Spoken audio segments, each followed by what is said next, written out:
வணக்கம் நண்பர்களே. நம்மளுக்கு இந்த பேட்சோட கோழி எல்லாமே ஒரு வழியை பிடிச்சி டோட்டலாக கம்ப்ளீட் பண்ணியாச்சு. நம்மளுக்கு இந்த பேட்ச் சிக்ஸ் ரிசீவ் ஆன டேட் பார்த்தீங்கன்னா நமக்கு பிப்ரவரி 2.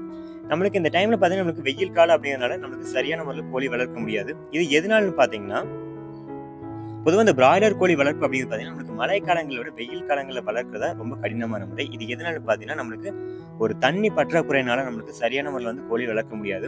அது மட்டும் இல்லாமல் நம்மளுக்கு தண்ணி கோழி குடிக்கிறதுக்கு மட்டும் இல்லாமல் கோழிகள் நிலைக்கிறதுக்கும் பயன்படுத்துகிறோம். அதனால தண்ணியோட அளவு அதிக அளவில் தேவைப்படும். இது வெயில் காலங்களில் வந்து நம்ம தண்ணியோட அளவு குறைவாக இருக்கிறதுனால நமக்கு சரியான முறையில் வந்து கோழி வளர்க்க முடியாது. இப்படியே கூட இந்த வெயில் காலகட்டங்களில் ஒரு குறைந்த நாட்களில் கோழி பிடிச்சா மட்டும் தான் நம்மளுக்கு இறப்பு விகிதம் வராமல் நம்மளுக்கு கோழி வளர்ப்பு வந்து ஒரு சரியான லாபத்தை பார்க்க முடியும். இந்த ஒரு பேட்சில் நமக்கு கோழிகள் பிடிச்சது பார்த்தீங்கன்னா நமக்கு 35 ஏஜில் வந்து 3840 கோழிகள் பிடிச்சாங்க. அது நம்மளுக்கு 47 to 57 ஏஜில் பார்த்தீங்கன்னா நமக்கு 5944 கோழிகள் பிடிச்சி நம்மளுக்கு டோட்டலாக கம்ப்ளீட் பண்ணியாச்சு. இந்த பேட்சோட ரிசல்ட் வேணுமா மறக்காம கீழே கமெண்ட் பண்ணுங்க. ஸோ நம்ம அடுத்த ஒரு வீடியோவில் பார்க்க. Thank you friends.